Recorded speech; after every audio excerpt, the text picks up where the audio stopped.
All right, our first guest of the series. We're delighted to be joined by current Montauban, formerly Béziers, Clermont, and Northampton Saints back row, Karl Wilkins. Karl, welcome to the Rosbiff Rugby podcast. How are you doing? Yeah, I'm great. Thanks for having me on, lads. Looking forward to it. No problem at all. Pleasure's ours. Karl, just we'll get into the top 14 season in just a moment. Obviously, first game back in the league, I think since 2010, 15 years, give or take, for Montauban. Perhaps not the ideal result, but you've come through unscathed, ready and raring for first home game on Saturday. Yeah, obviously it's always going to be tough adapting to this level. Stad come for back of a bad season themselves last year, so we knew they were going to come out strong. And when they got two early tries, we were sort of under the sticks thinking, Christ, got to pull our fingers out here. And then we managed to make a bit of a game of it. And it was really disappointing, actually, in the end, because when we look back, they've scored their tries a bit too easily. And I think we could have made them work for it a bit more, to be honest. I think it was a two-score game at one point and went for a quick penalty tap crossfield just before half-time. Maybe if we score there, it's a different game. And a couple of... I thought the orange card was going to come out for the first time in top 14 early doors, but I think they got away with a couple there. But yeah, we managed to score some good tries. Nah, never. Yeah, no. But we managed to score a couple of tries. Hopefully now we've sort of got used to the pace of it, and big game at Lyon at home on Saturday. So yeah, hopefully we can get our first win on the board. Quite a good game to start that, I reckon, at home. Lyon historically terrible away, but obviously they did all right the weekend. How's the body? You look like you've was that training? Yeah, was that Saturday? No, I've got a few war marks. This was both from the game on Saturday, yeah. But this is kind of like coming and going. It's just one of them things, pretty unavoidable. It will keep bleeding throughout the week, and yeah, until I get a week off or another injury, I don't see it going anytime soon. So like Steve Borthwick's nose? Well, yeah, a little bit. Not a comparison you want, but no. Is it? Yeah, I don't know. It's one of them. I don't know if you can see, got the ear keeps coming off a little bit as well. But I actually missed the back end of last season, so I don't mind these little things to get back out on the field. It's a nice little compromise. Excellent. Karl, before we obviously really keen to talk about Montauban, your time there and looking at the season ahead, but obviously we started this podcast off the back of a lot of British, particularly English guys going over to France in the last couple of years. But fair to say, maybe you're pretty seasoned. You've been over there in a couple of different patches for quite a while. So would you have to kind of talk us through how you first ended up in France? I guess life pre-Montauban. As an 18-year-old, I think that's mad. Yeah, there was me, another lad in my school, Dan Lewis. He ended up going to Oyonnax, and then there was another lad at Oyonnax, Zach. I think you've had him on, Zach. Yeah. We all went from school that same year. It was 2014 now. Jeez, start realising how old I am. Didn't have a great year at Saints, got let go, was looking for something in England, nothing really was coming, and then my old coach at Saints put me in touch with my agent now, Jamie Noon, who obviously played at Brive. He still lives in Brive, and he sort of explained how the S-Bar system worked. And I hadn't played much at all in the under-18 season because of an injury. And the way he explained it just sounded perfect at the time, because it was under 23s. The S-Bar was under 23s back then, and they could have 3 or 4 pros play each week. And it kind of mirrored the top 14, so I knew I'd be getting loads of game time. There was a bit of a shortage of second rows, so I came out as a second row originally.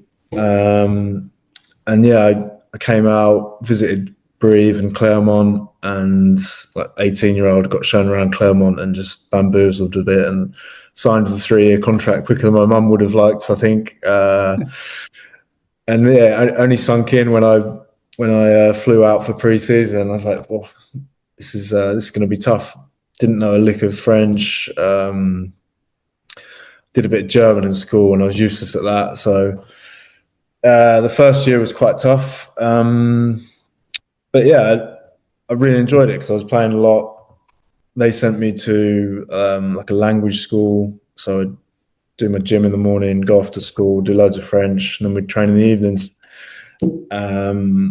So yeah, that was Clermont for 2 years. Left my last year early because didn't think there was much of a chance breaking into the first team there.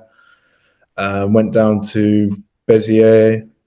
The coach who signed me, he got sacked about 2 months after I got there, so that wasn't a great start. Sort of back to the drawing board. New coaches came in. It was a bit of a theme. I think it still is a bit of a theme. When a team's struggling, they kind of get rid of the younger guys and go with the more experienced heads, which is fair enough. But yes, I didn't really play that first year either. I think I only got a couple games the following year, and then I was like 22 Espoir, and I remember having a chat with one of the players in the team, Irish prop Jamie Hagan. Just like, I'm not sure if I'm going to keep going at this because I'm 22 now. I'm pretty sure I should have broke into the team. And then it was that year. I got a bit lucky. I think La Rochelle paid Remy Bordeaux's buyout clause really late, and the club didn't manage to get in anyone. So there was kind of a free spot. And then I ended up playing about 24, 25 games that year. And yeah, then that was it. Sort of in the ProD2 setup, and then I had another year or two there before moving to Northampton. Good couple of years back home. Back to France. First year in Montauban was dreadful. If I didn't get married that year, it would be completely erased from my memory. It was the season we finished 15th and had the first barrage playoff with Narbonne. Don't know how we won that. We were so shit, but somehow managed to. Coaches all got changed, and then I don't know. It should be a Netflix film, really. Like, we finished 15th, and then we've won ProD2 the following year. It's crazy. Didn't even change the team too much, really. Yeah. So yeah, fair play to the coaches. Oh, that was another thing. The coaches we got in were from Rouen, who was the only team that went worse than us. So a lot of us were like, what's going to happen? But just straight away changed the vibe around the place, and yeah, we just went on a good run. I think we were the first team to win it from finishing sixth. Yeah, yeah, you are. Yeah. I think that's been reported quite a lot over here anyway, because people are trying to give context to the Montauban story. Just on when you're at Béziers, so those first couple of seasons you mentioned you're not. Are you still playing Espoirs there? You're kind of still playing. So, you're still getting rugby. It's just not. Yeah, no, I'm still getting rugby. It's just not really what I moved for, because the way it works, there's like a pool elite for the Espoirs. You have like your Clermont. I don't know who there's in it now, but it'd be like your Clermonts, your Toulouses, and then it sort of works down from that. And at the time, I was like, well, if I'm just going to play Espoir, I should have just stayed at Clermont. And theoretically, I'm getting better coaching. I'm playing at a better level. But I wasn't training as much with the first team. But yeah, it was a tough gig, because I'd be like training with the first team, and then in the evening I'd have to go off and train with the Espoirs. And yeah, I remember I did Van two away trips in a row. So I went with the Espoir boys, and then I think I was 24 or off the bench like a week or two later. And I love Van, like, class place to play, but the bus That's a long way from Béziers. It's a bus. Fun. Yeah. How long's that? Like 10 hours? No, it would be about 12, I think, because you have to stop every 3 or 4 for the driver. Run into God knows what traffic or any problems. Yeah, it was horrible. We had some stinker trips. We did Rouen on the bus as well when I was at Béziers. There's some big old trips on the bus in France. One thing I'd advise people before coming, if they're going to come to the ProD2, is choose your club wisely. Make sure they can fly you.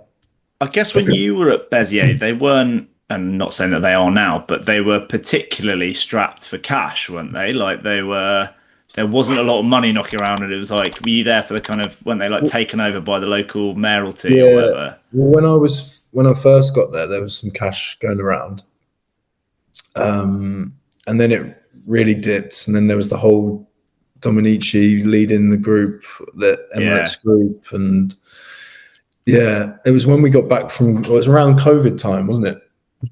And when we got back in the club, I remember there was like an article in one of the newspapers, and it was just like all of the boys who were going to get kicked if they came in, like who's staying and who's going, and they were saying that I think the captain at the time, he'd be one of the first gone, and then they're obviously talking about what coaches they wanted to bring in. So it was a strange time, and it went on for a long while as well. I was going to say.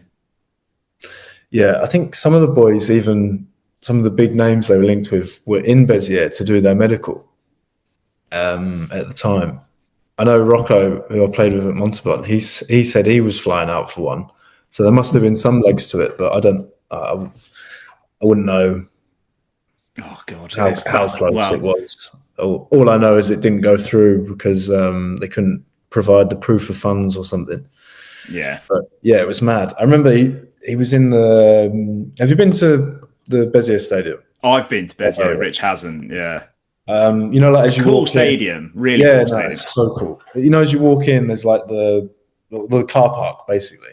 Yeah. He was on the microphone, just like rallying fans, just giving like a war speech to them about how he's going to make the club great again. It was, it's crazy. We were talking about just before we started this, or started recording, the Wild West. That sounds quite wild. Yeah, it was. Well, it weren't a great time because obviously none of the lads were happy. None of the staff were happy. It was at the time everyone thought, well, if this goes through, we're all going to get the boot. Like, going to have to go find another job. And it went on for a while. Well, it felt like a long while when you were in it, but I can imagine. Yeah. Slightly happier, hopefully more stable times. You mentioned there, we got to talk a little bit about Montauban's run to winning ProD2 last year, because I know it's had some column inches, but it's pretty extraordinary. You mentioned being in the first National access match the year before. I was at the game at Brive, and the celebrations of Montauban fans and players afterwards were pretty extraordinary. But I don't think I've ever been in a ground that has been quite so shell-shocked. How, I know you said you were injured, but how did you approach that? Because it looked for all money that Montauban were coming from such a long way behind, but the performances throughout the barrage were like, there were no flukes, right? They were the best team in all three. Definitely no flukes. We just peaked at the right time, and the other teams either lost form or had some big injuries. But obviously you lads know how hard it is traditionally to win away from home in France, let alone like the barrage games. So at the start, there was sort of no expectation. We were going away to Colomiers, who had beaten us home and away. Yeah, like that was quite. Or they were like really. I was in Montauban because that was Derby weekend, and they got up to a big lead, didn't they, in Toulouse? Ernest Vallon. So it was that's almost like no hope more than the Brive and the Grenoble one, because it was kind of like it was so recent. That was probably the only game as well where I was like, well, we're definitely losing this, because they started off really hot. I think they went to a 17-0 lead or something, and then their 10 went down. They had a little reshuffle, and we just climbed back into it. And it's just loads of mad bits. Like, I've just telling you about it now, I remember in the drop kick at the end that our 10 just nails, and it's like just crazy. But we'd lost to them home and away, and then there was no real pressure. Managed to get that away win, and then the following week it was Brive, and it was the same thing. They beat us at home and at their place, give us a good hide-in. Obviously, like one of the big budget teams, everyone talked about Brive going up. So same thing, like no real pressure on us. I think they went South Africa vibes, 7-1 split as well, if I remember. Yeah, they did. and it just didn't work for him. Like, we managed to stop a couple of mauls early doors, and then they got into a kicking battle. It's not really what you want to do if you're on a 7-1 split. And yeah, it was. They didn't perform nowhere near at their level, but we sort of performed perfectly for an away day in France, and got the win quite comfortably in the end. Really, that's actually, my neighbour's like a mad Montauban fan, and he managed to get tickets from the final from one of his friends at Brive, who had just loaded up and bought tickets early for the final, and he managed to get them off of him. And then the week of the final was just like, it was just crazy, really, because no one really expected us to be there, and the lads were like, "Oh God, imagine we don't win this, and then we've got to play the barrage again." Like, we've gone full circle on the barrage front, and obviously Grenoble give us a pasting at their place, but we managed to beat them at home in the regular season. And to be honest, I can't remember too much from the game, because I was supporting the boys the way the off group, they call it all group boys, do here. We went up early, had a few beers. Marshall Victor Hugo, and then get out to the ground, and then exactly. get in the bodega, and I was soaking it all up. I was injured as well, so it weren't like I was playing the following week. Every week I was following the lads, and I just remember at the end when the whistle goes and we're all sort of steam onto the pitch, and it's like, just from then, the whole weekend after that was just party mode, but it didn't really settle in until we all sort of went away on holiday, and then I think it was the draw for the European thing, the Challenge Cup, and it was like, me and some of the lads were like, what's happened here? Like, how did this happen? Especially the lads who were there the year before. It's like 15. It's like, what's going on? Now we're all watching this draw, hoping for an away trip to South Africa for a week. It was bonkers. So you played in that access match. That? What was the vibe going into that? And because that is the first ever one. Like, in a normal season, you were down. Like, you had a pretty horror run, as you said. This is from. I was at the Argent game when you guys, Thomas Van Sant, like, touchline penalty or touchline conversion right in the last minute, right in front of the ultras, the Sapiac ultras as well. Yeah. And it was just like, then it kind of, the vibe was kind of like, well, we just can't get over the line, like, we can't win. And then you've kind of under pressure got over the line. But talk us through the access match. Like, what was the chat going into that? What was the chat coming out of it? Like, well, obviously we were struggling to win games, and the staff at the time, a lot of the boys the staff had lost them, weren't really working. I think they tried to get rid of the coach at the time during the season, but no one wanted the gig, so they had to ask him to come back. It was like that bad. And honestly, it's just a blur, because I remember us just being so shit, but Boz managed to knock over a penalty towards the end. Just not a nice game to play in, because it was like, no one really knows what happens if you go down. Like, do you stay on the same contract? Can the club just get rid of you? And you don't really want to be asking these questions beforehand, because you don't even want to think about it. Horrible game, but I think we knew we should be beating them, and we just tried to take some kind of confidence from that. I think we had 2 weeks to prepare for the game. Wouldn't wish it on anyone playing in those types of games, but that's what makes French rugby so exciting, is you've got drama all over the table, promotion, relegation, just like 11 months worth as well. It's brilliant, but don't want to be playing in any more of them barrage games. I'll take it this year, I think.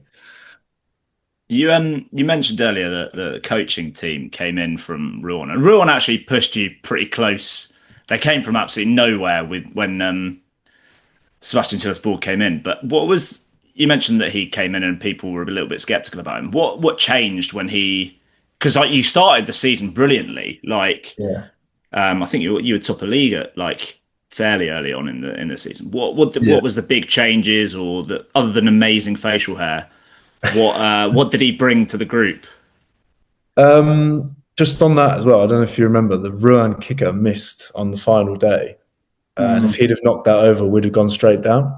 Yeah, So, yeah, that was bonkers. a wild final night. That Yeah, one.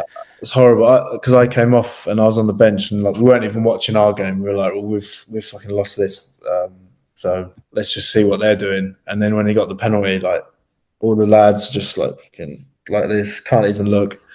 And thankfully he missed it.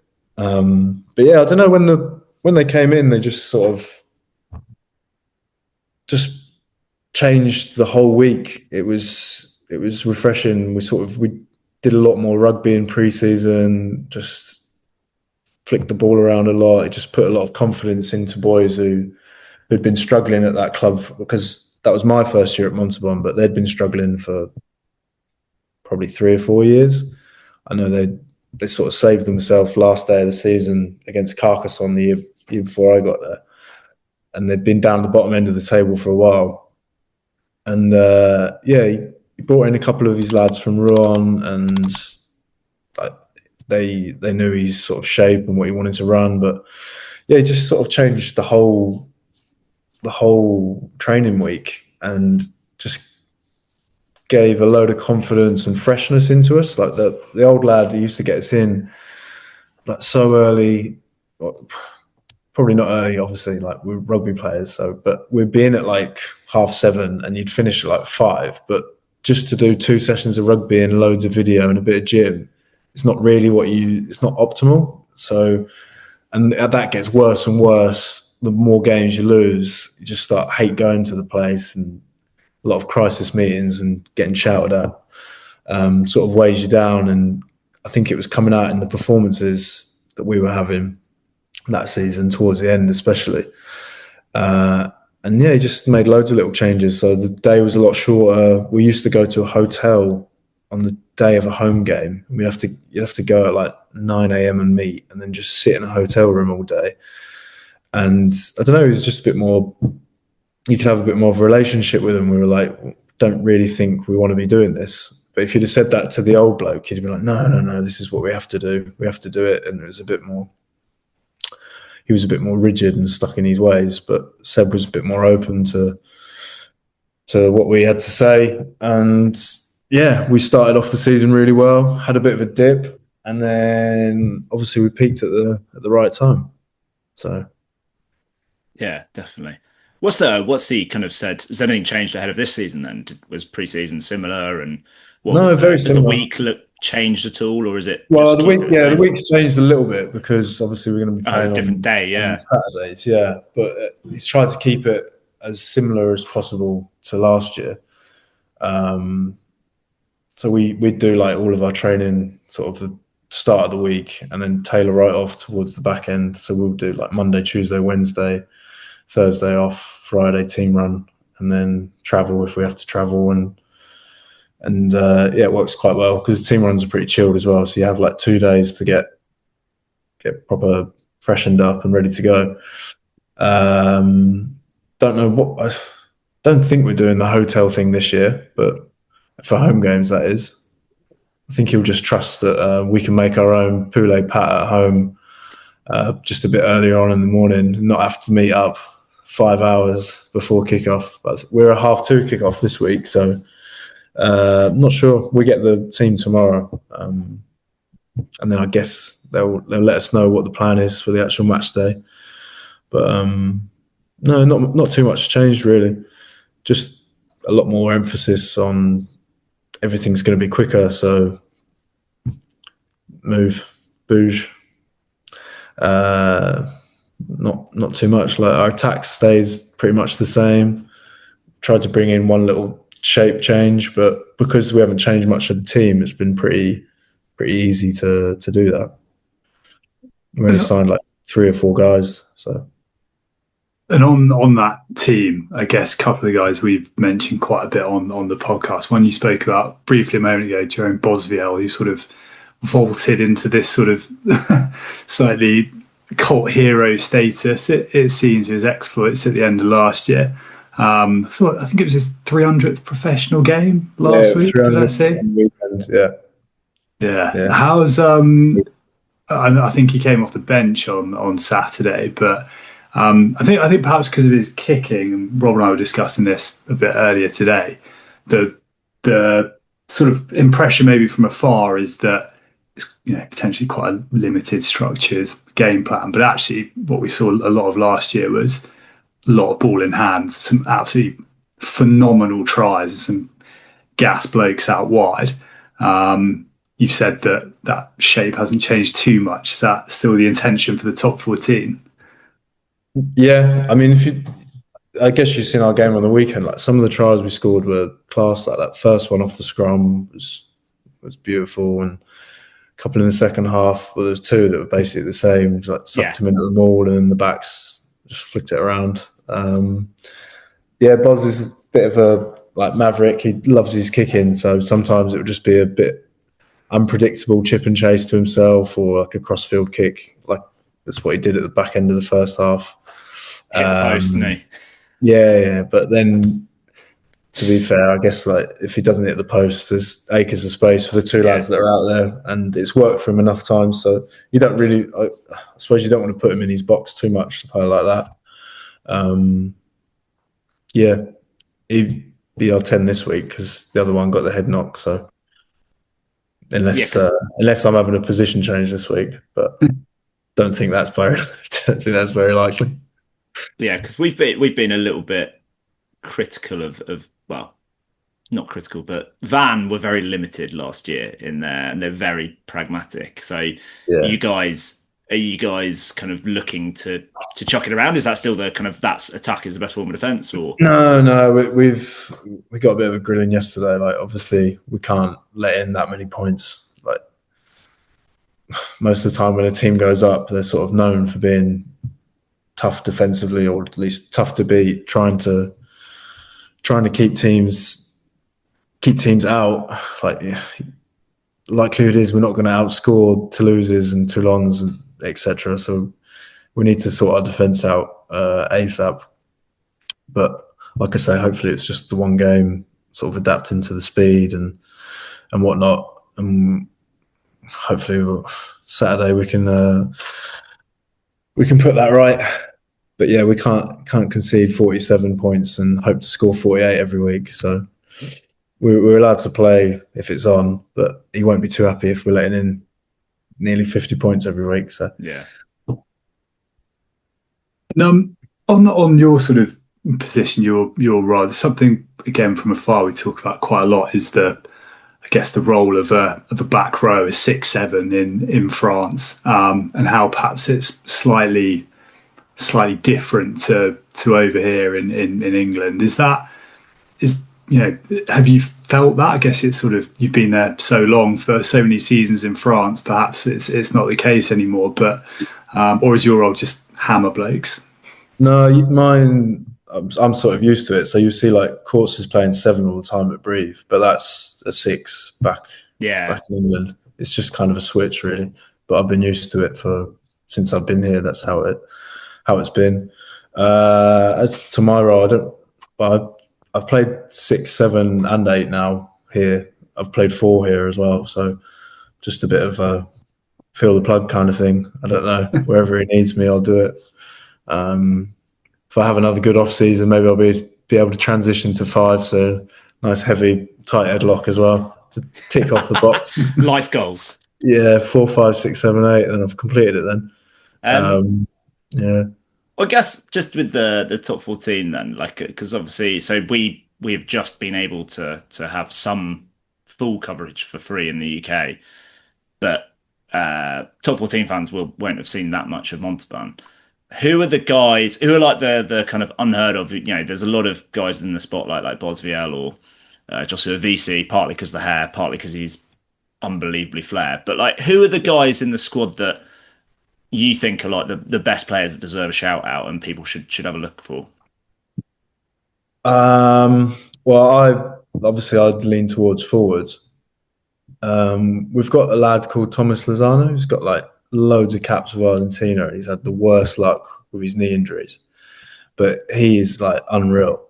He just smashes people. So fit. Like if he takes his top off, it's like bloody Superman. He's class. And then I really like our hooker. Got Safa hooker. He started on the weekend. He's like one of the best people at booming rucks that I've played with. So watch out for that. If he gets the shot at someone, then he doesn't miss out on the opportunity. I suppose I should give you a back as well. Well, the 15 on the weekend took her. I've been getting stuck into him all week, saying like I didn't need to worry about the team selection because he was class. He done his knee as well last year, so it's good to see him back out. Hot stepper he is. He was class. Yeah, I think I saw him at the top of like defenders beaten stats or like meters. He was top of like some stats at the weekend. Yeah, he just kept running everything. So I hope he's up there. And he's got a mean step on him. So apart from that, I don't really know. Workhorses without the spotlight. Just on Jasur then. What is a few random questions? Okay. What is the crack with his hair? Like, is there any reason behind the colours? Does it follow a pattern? Why is it one colour one week and another colour the next week? Do you know, or does he just not tell anyone? I know he dyed it green when we won, and I think he might have done blue for Colombia, but he's just you don't know Josh. Like he's very, very Fijian, very relaxed. Needs to be careful. If he's going to keep doing that, his hair's going to fall out. He's dyeing it every other week.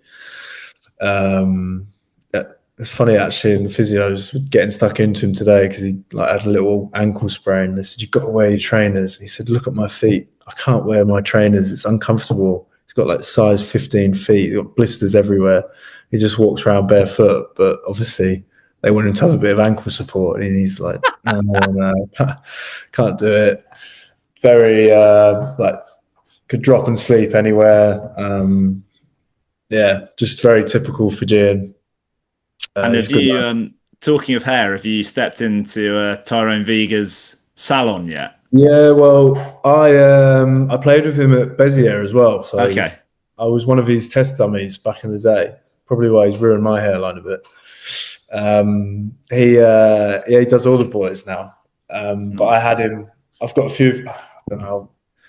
I wouldn't be able to find it off the top, but I've got a few dodgy looking haircuts from when he first started out. But yeah, I've known Ty a long time, so he's given me many haircuts. Probably nice. A bit of Bob actually, but I pay him back in babysitting duties. Yeah, he did have. I think he had a bet last year with the president that if he scored like 5 tries, the president was going to get him a barber chair. But lucky for the president, he got nowhere near it. So I don't know if there's a new bet on this year, but he'll have to lower it. I think. Really, one try and get a chair for the boys.